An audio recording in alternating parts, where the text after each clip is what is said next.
Krishna Caitanya Caritamrta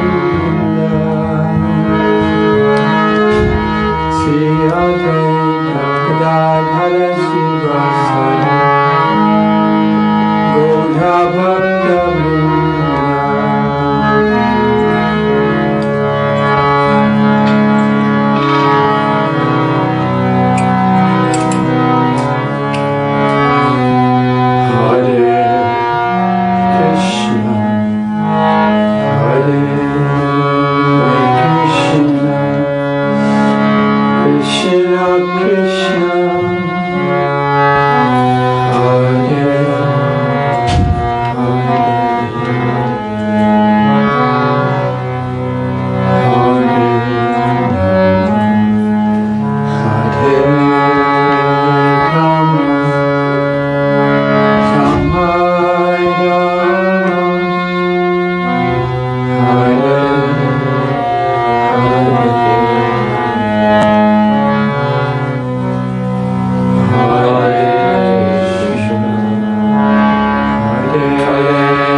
Bhattacharya, Krishna Bhattacharya Bhutale, Srimati Bhakti Swamini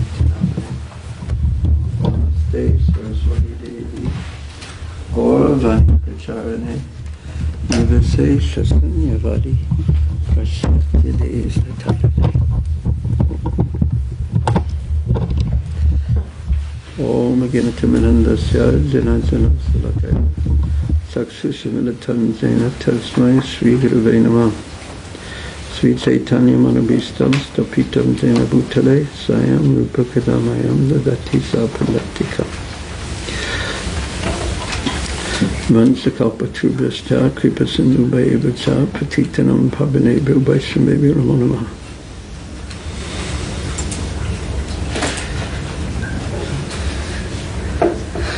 Hare Krishna. Hare Krishna.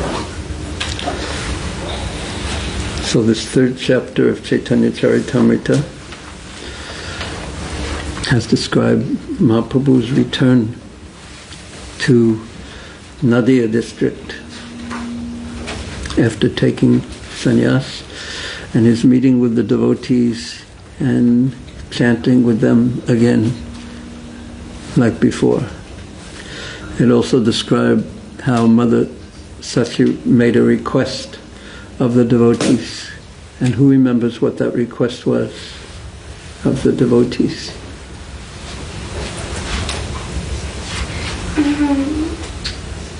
She wanted him to go to check. No, what was the request she made of the devotees?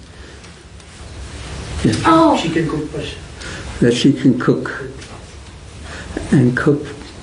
And why did she want to cook? Because of loving. Because that was so much her relationship with her Nimai, that was the way that she would cook with love and cook with affection and cook with devotion, and then she would give it to him, and that was her greatest pleasure. That service was her greatest pleasure.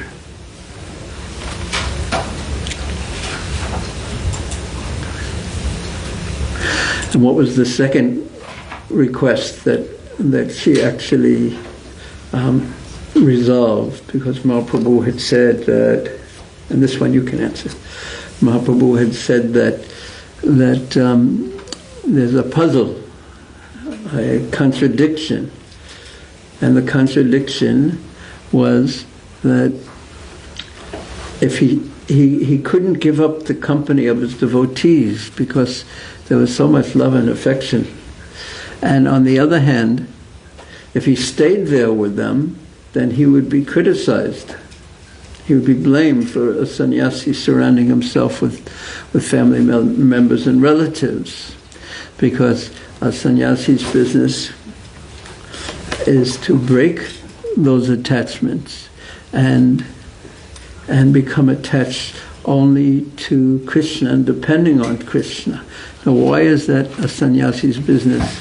It's because that's everyone's business ultimately, and why is it everyone's business? It's because we're not going to stay, even if we decide we like it very much in the material world, despite its inconveniences and difficulties and getting kicked here and there and fighting with this one and struggling with that one.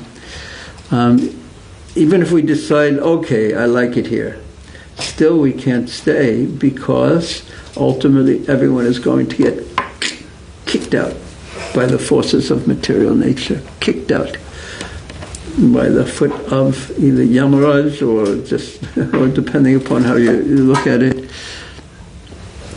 because we're all going to have to leave this world whether we like to or not. It doesn't make any difference at all. So we don't really have we don't have any free will in this regard. So because knowing this and living according to the Shastric principles, a sannyasi breaks those attachments. I heard a lecture that Prabhupada gave in Sridham Mayapur in 1974, and he was saying that he quoted Srila Bhaktisiddhanta Saraswati Thakur saying a sannyasi has committed civil suicide That means he doesn't exist anymore in relationship to material society. Yeah. And yet Mahaprabhu, there he was, dealing with his mother in this very affectionate way. But yet there's a purpose to this taking of sannyas and this renunciation, is to prepare one for full dependence upon Krishna. So Mahaprabhu had asked, how are we going to solve this problem? That on one hand, I'm so attached to you, all the devotees. On the other hand, I can't stay here, otherwise blame will be cast at me. So the devotees took this problem to Mother Sachi and she resolved it. In which way? Now is your time.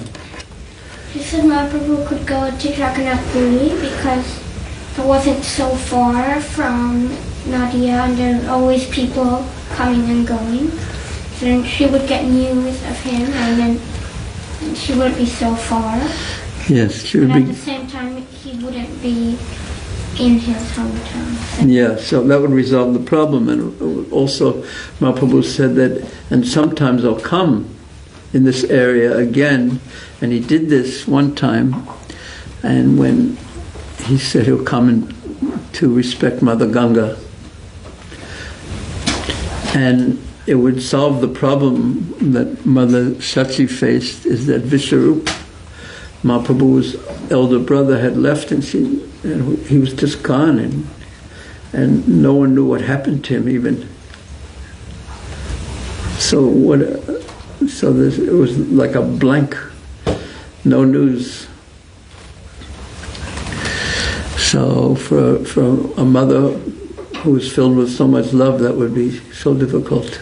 It was so difficult. So she said, at least I'll get news of you. If I can't see you continuously and cook, at least I won't be bereft of having news of you. There won't be just a blank there. I'll hear how you're doing and the wonders of your life, the wondrous activities that you perform. So, and then everyone heard this, and everyone completely agreed.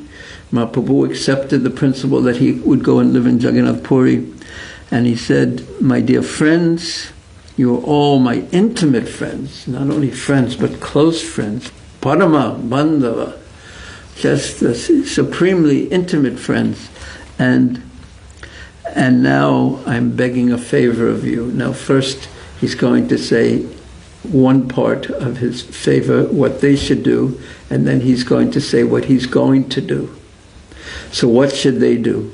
He said, he requested them, Gare Jana Kore Sada Krishna Sankirtana, Krishna Nama, Krishna Katha, Krishna Aradhana.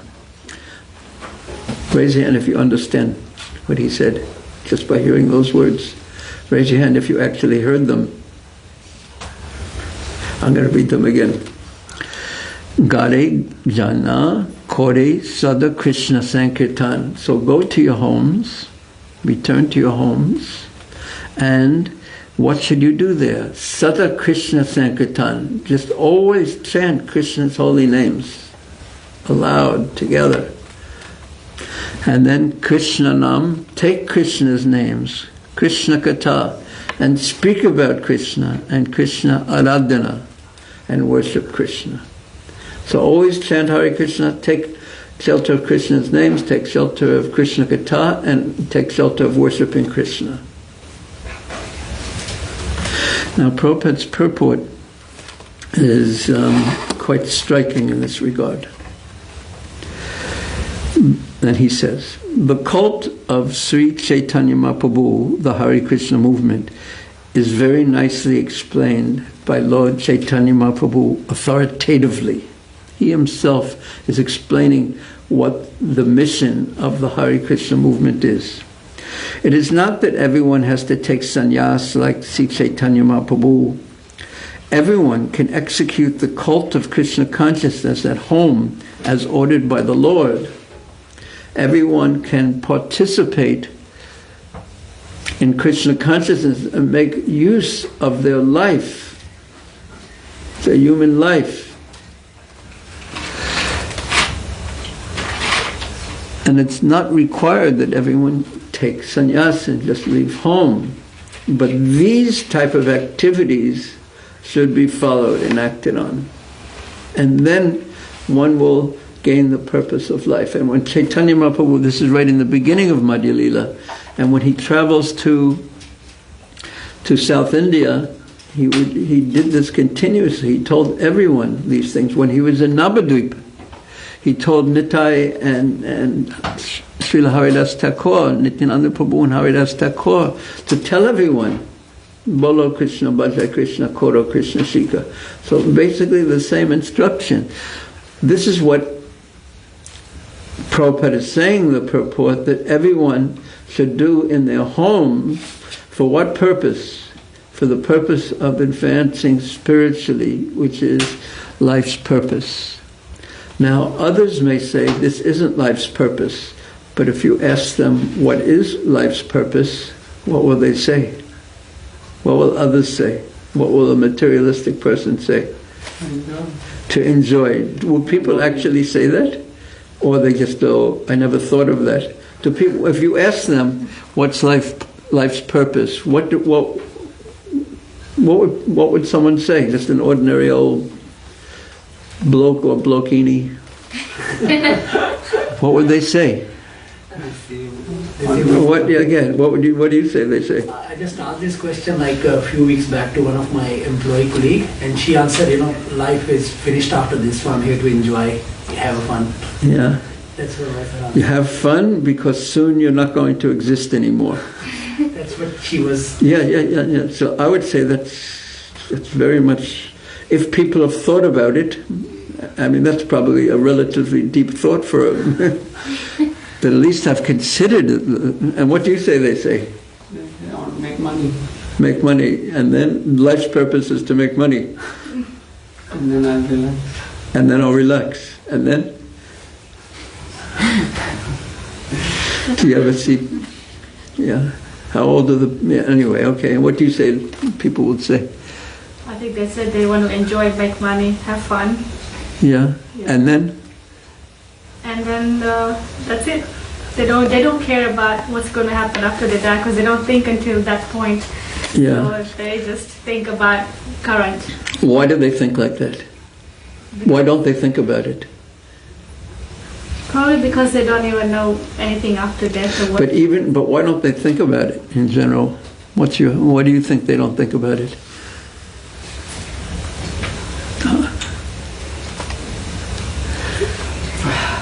Because no one's ever spoke about it. Yeah.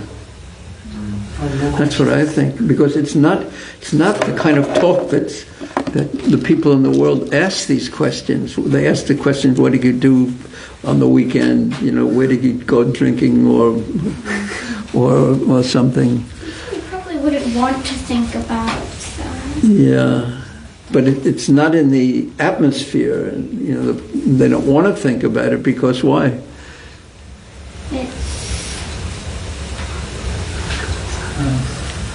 There's many reasons, I think. One is because it's a tough question to face when you have no idea of what's going to happen next. And another reason that is that the people are being exploited.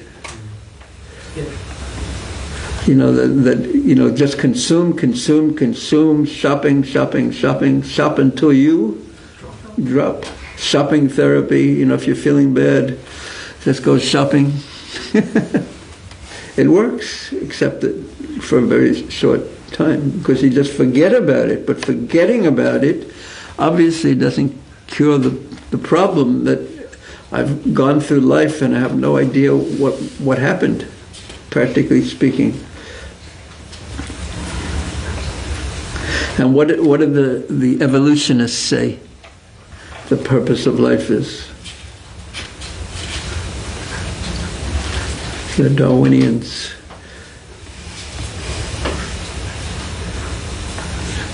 Just to propagate the species, to produce more of you. and then you leave and you leave a next generation, and then that next generation becomes the old people, and then they're swept away, and then the next generation, and that's the purpose of life. They think that the instinct of every living entity is simply to propagate the species. So how do we respond to that? How would you respond to that? Well, I saw a picture, and it's of a monkey, and at the end of the picture there's a human, and in between there's these species that are a cross between monkey and human, but but one person said out there's millions of monkeys and there's millions of humans, but what about the... But that doesn't answer the question.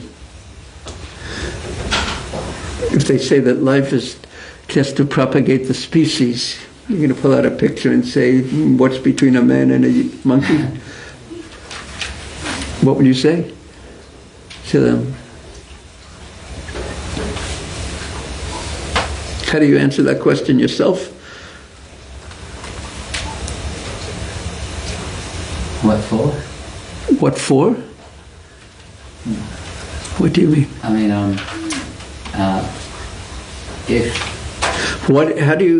that's all life is about, just to continue the species. That's all life is, and there's nothing more than that, and everything else they'll say is imaginary.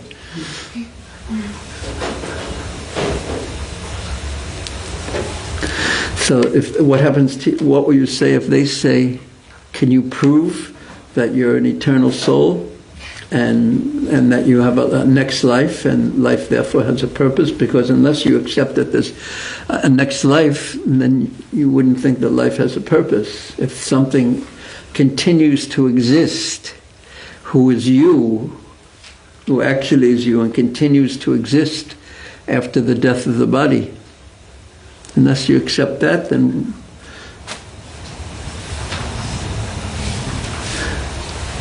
and so one way you can answer that question, of course this will be a whole another topic, but one way to answer that question is say, can you prove that life doesn't exist after? I have experience in this life that I was once a little boy, and now I'm an elderly old man, and there's still the same person. My body has changed, my mind has changed, my intelligence has changed. So why would I think everyone intuitively knows, everyone intuitively experiences there's something that doesn't change throughout all the changes of body? So why just assume that when the body goes, that something, that me, will just suddenly disappear? Why assume that? So you can't prove that.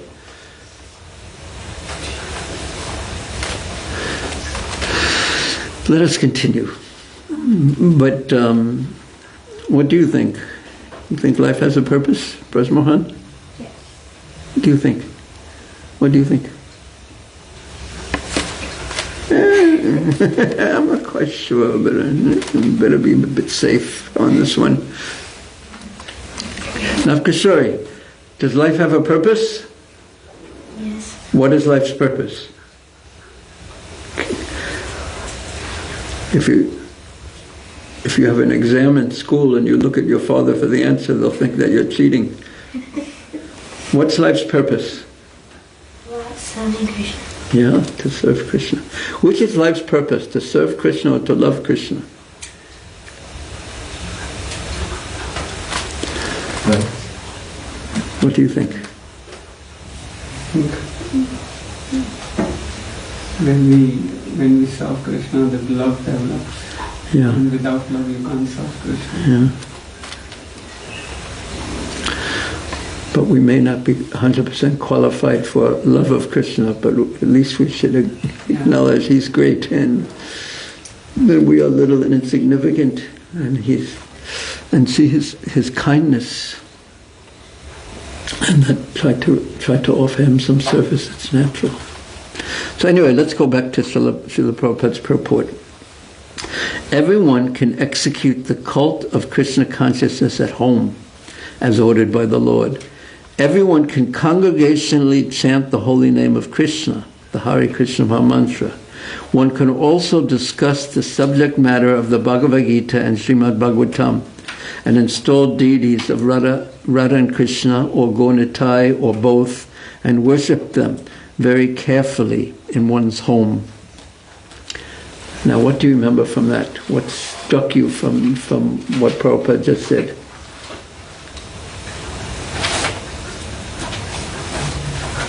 Anything?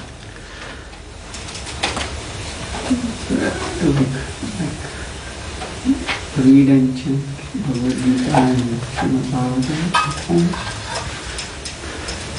But one thing is, he's just repeated what the verses said, but expanded it. So he's giving a purport and an explanation, direct explanation of what Mahaprabhu said. But what's one thing that, in addition to that, yes? I think it's interesting that it doesn't matter really where you are. But like, even if you're at home, you can still do so much service. And it doesn't matter where your home is, either.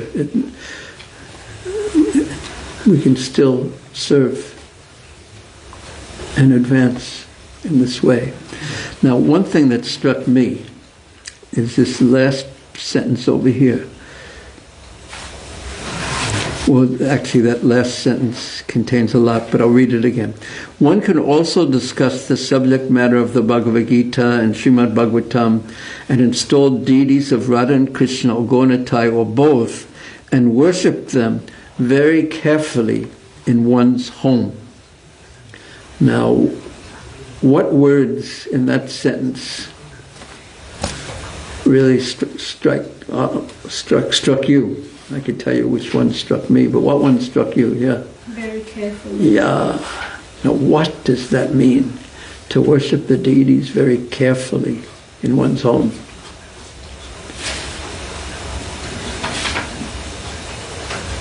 Because there's so many different ways to worship. Like you could worship Gaunitai just by Hare Krishna.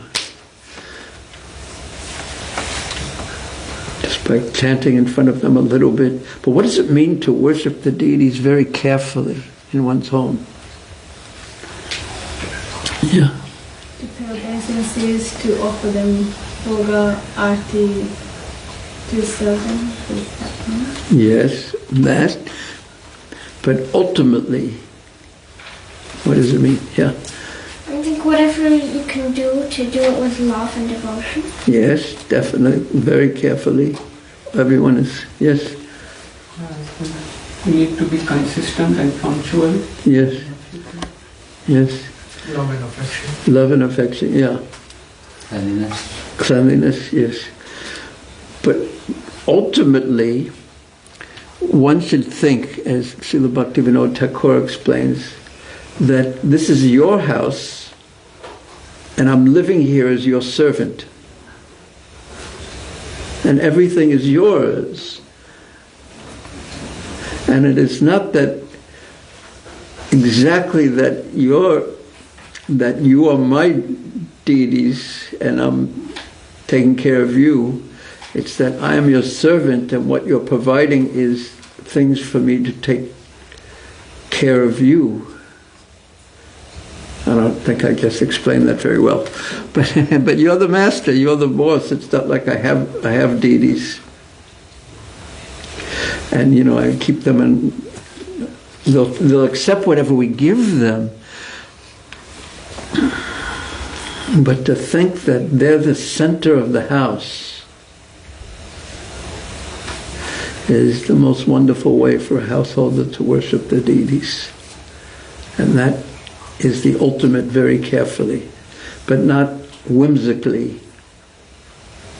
But that is the ultimate very carefully. But also it means all the things that you said, not, very carefully, all the things that you said with cleanliness and punctuality, with love and affection, and offer them food and offer them arti.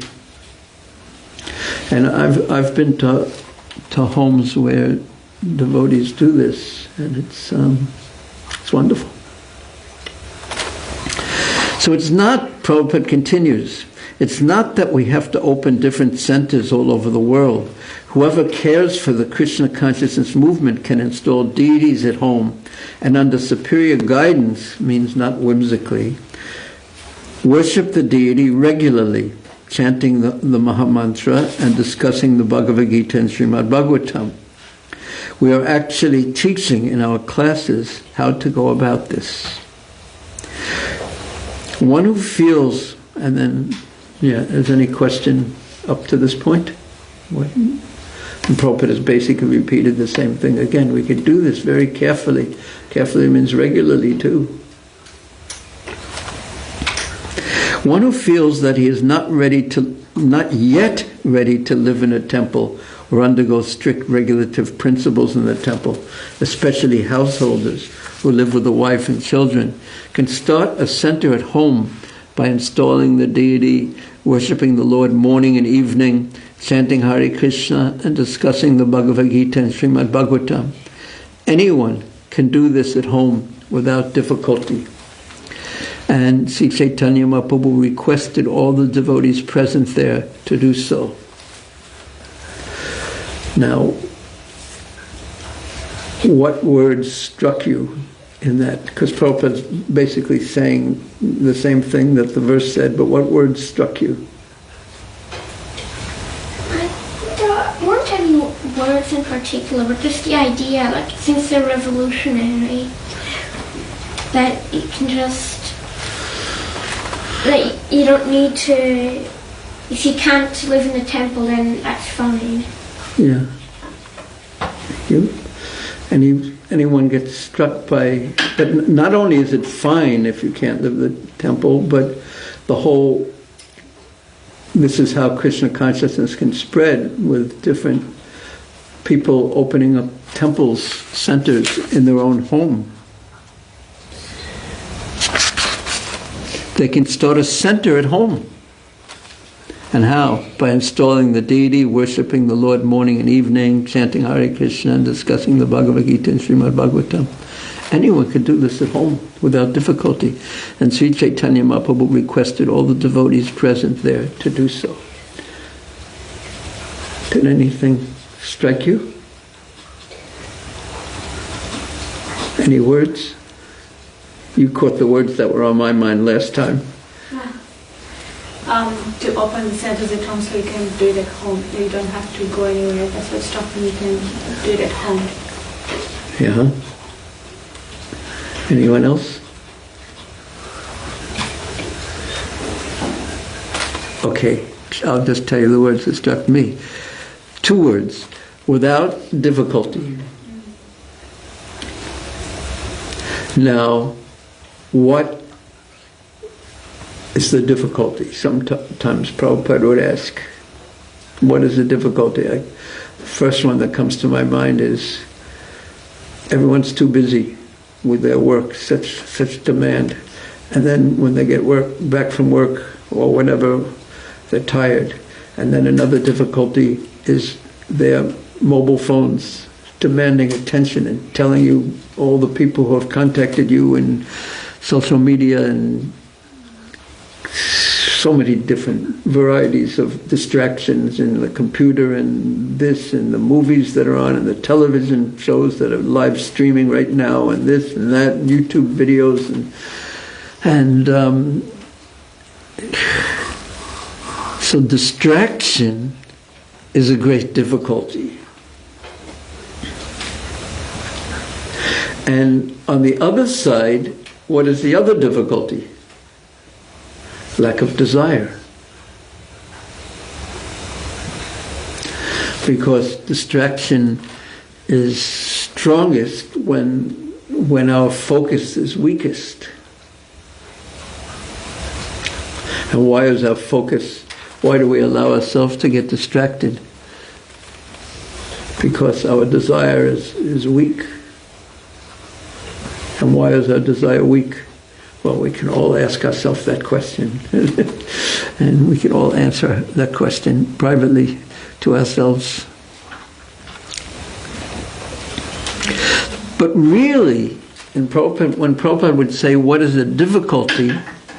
he was asking that question is that he was bringing up this point. The only difficulty is lack of sincerity, lack of desire, lack of realization that life is going, as I understand it right now, is going to end one day.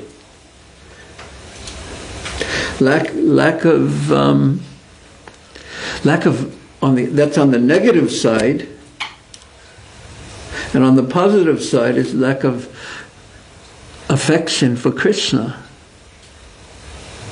and lack of desire to really come close to him and understand that that is really the purpose of life, and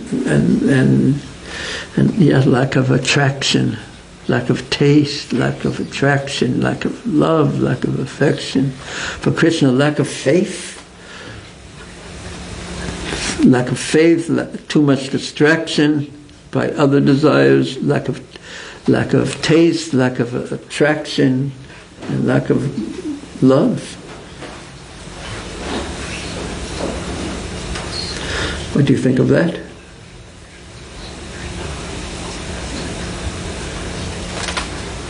How do those words affect you?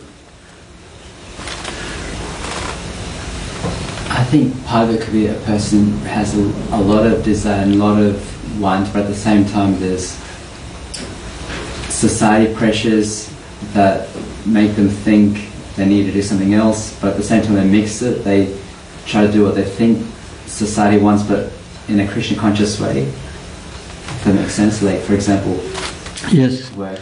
Well, I think, so we have to work, we have to do these things, but what it seems to me is that, and I find myself often saying this, that someone who's completely serious, I only, like Bharat Maharaj, after he became Jad Bharat, he was so serious, he just said, enough, I've already been through this. I was a king, and then I had to take my birth as a deer because of my attachment to a deer, how could I have not protected that deer? He had no one to depend on but me. But then, after having become a deer in his next life, and remembering it, and having passed away from this world, leaving his deer body, remembering Krishna,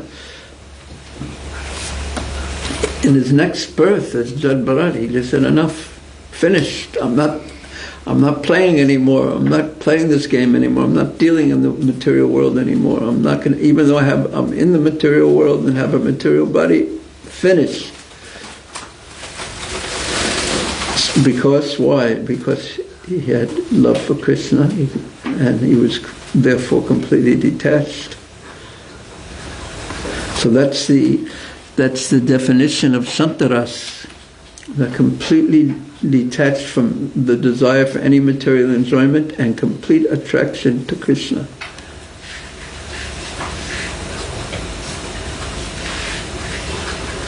So in that perspective, it is humbling, which is good to be humble, and understand that I'm not that serious at this point of my life, in this point of my existence. So therefore I'm not going this way, direct like Jad Bharat did, but I'm going this way, or this way, or this way. I'm trying my best. I'm praying to Krishna to help me move closer to him, and So I'm putting in one element, and that is seeing what real seriousness and devotion is, and full sincerity is, and then next element is humility, and then we try our best. What do you think? Well, it makes me wonder if someone wants to be like Jad Bharat, can that work, or do they have to? Yeah, you can't make believe you're Jad Bharat. That doesn't work. Or act on the Jad Bharat level when you're not. That will work for maybe most 15 minutes, perhaps, if you're lucky. Like it's like when you chant japa, And if you say, from now on, I'm only going to hear the Hare Krishna mantra, how long does that last? Too many distractions. No, it's not too many distractions. How long does it last? That, in other words, by the strength of your own power of intelligence, how do you succeed or not succeed? On Ekadashi, there's more motivation. Okay, we're going to test you right after. We'll have you give you an examination. Say from now on, and see how long it takes. Boy versus mind. And we'll see who wins. So it doesn't work. One can't advance just by saying, I'm going to do it. One has to have love for Krishna and develop that. So one has to follow the process. That's according to guidance, higher guidance. And the guidance is by someone takes our pulse.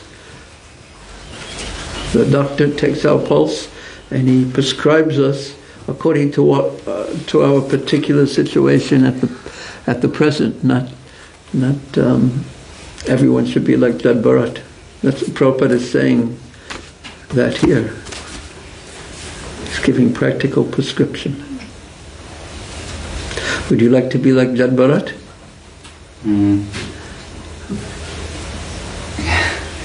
Oh, yeah, but... It's a yeah, but. Yeah, I know that one. I also have a yeah, but. Part of me would, but there's other parts too, and we have to work it out between all of us, our different parts. So the point is that we move forward, either gradually or slowly, but we move forward. Yes? Okay, are there any questions? Because we'll continue. Wait, you just got here. How could you possibly have any questions? I was listening on the computer, so I just got something in my head the moment you were saying. Now, does anyone have any questions? Yeah, you've been waiting. You had a question that you were holding. No, I just got it in my head now. Just now, okay. We're going to ask Jimmy first. Over here, Lord Chaitanya Mahaprabhu is giving instruction to install deities at home. But nowadays, given the lifestyle that the people live, if they install the deities at home, then that might reduce the amount of service or engagement that they will have with the temples in their own city or in their own area. So how do we understand and practically apply this instruction of Lord Chaitanya? That you should worship deities. That's always recommended. So either you worship the temple deities by participating in the temple programs, or at home install deities, Gaunitai or Hare Krishna or both. Gaunitai is so much easier because they don't accept offenses. So this is one of the points that need good personal guidance, what's best for the person. But everyone who's living at home and they're cooking at home, they have to offer the food. Not that they have to offer the food, but it's certainly recommended to offer the food. So then who are they going to offer it to? So either you have deities or you have a picture of Gaunitai and like that. So the certain things have to be prescribed individually, what's best for the person. And this one, on the other hand, has deities, so many deities in his home. And also, does it at times should we also when we are reading the books and looking at the instructions, should we also understand that the instructions was given at a certain time, place, circumstance, and and how do we apply in like today's or like individuals' circumstances as well? Sometimes because Prabhupada's going to, he's given one instruction earlier that someone should take sannyas, And here he's saying there's no need to take sannyas, and there's going to be another instruction later, which is more on the other side.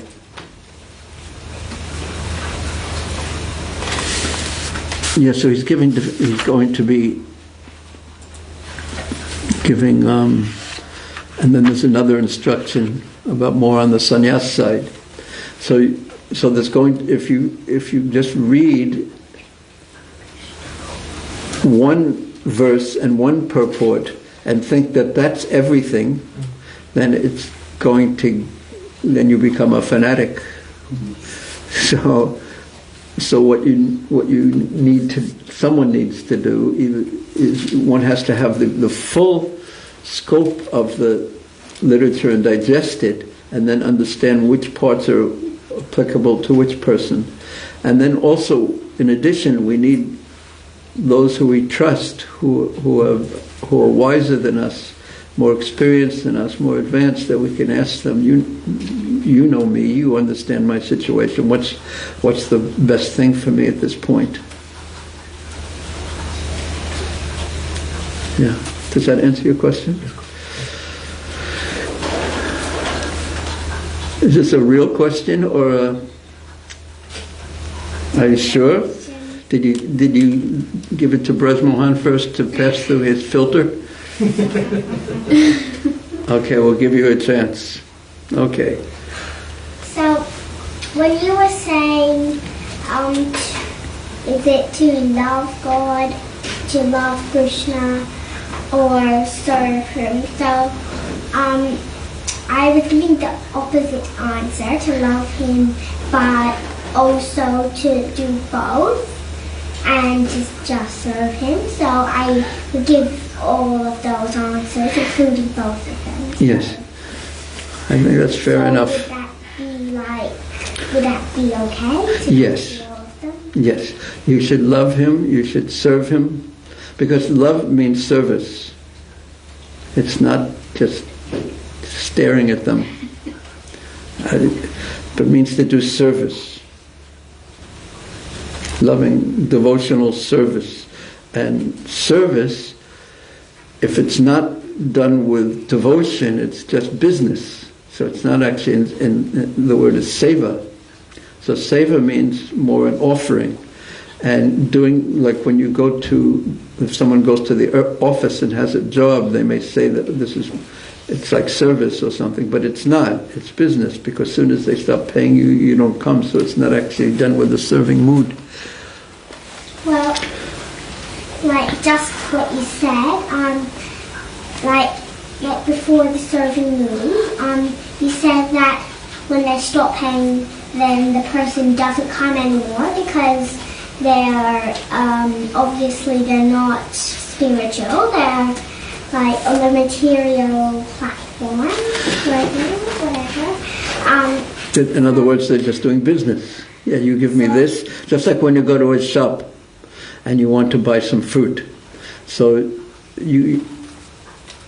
for them to give you fruit, you have to give them money. It has to be no fruit, no money. No money, no fruit. Yeah, that's business. But first acknowledge the truth of that, okay? Okay.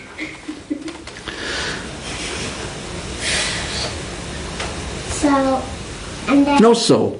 First, no, you can say so. Otherwise, you are looking for what to say. If I can't say but and I can't say so, how do I continue? Oh, I know what. You could also say and. Also. Also, and also. Okay. Well, you could also say well. You could, like... You could also say you know.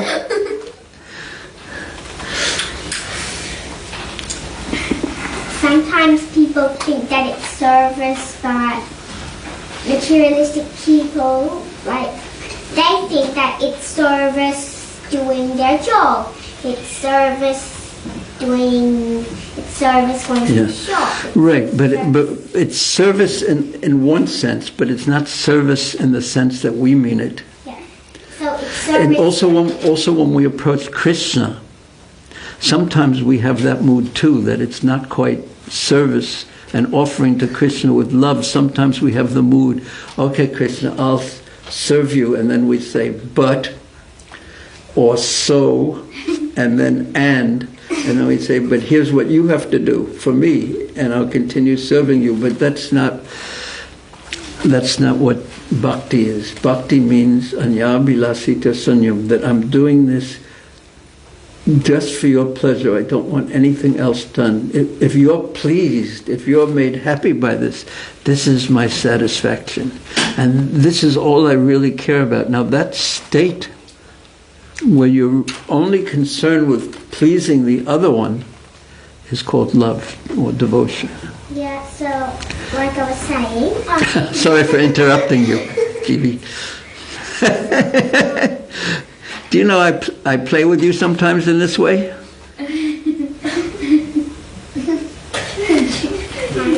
I don't know. Okay. So also in the sense of loving devotional service, Yes.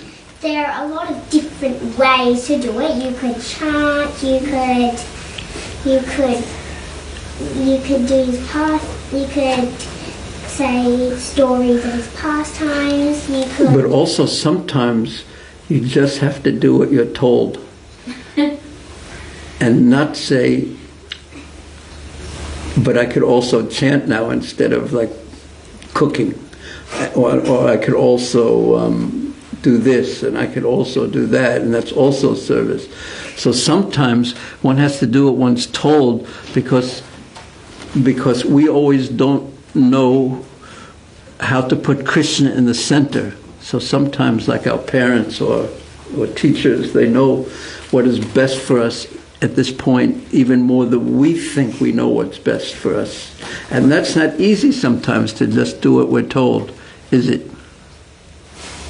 Because... No.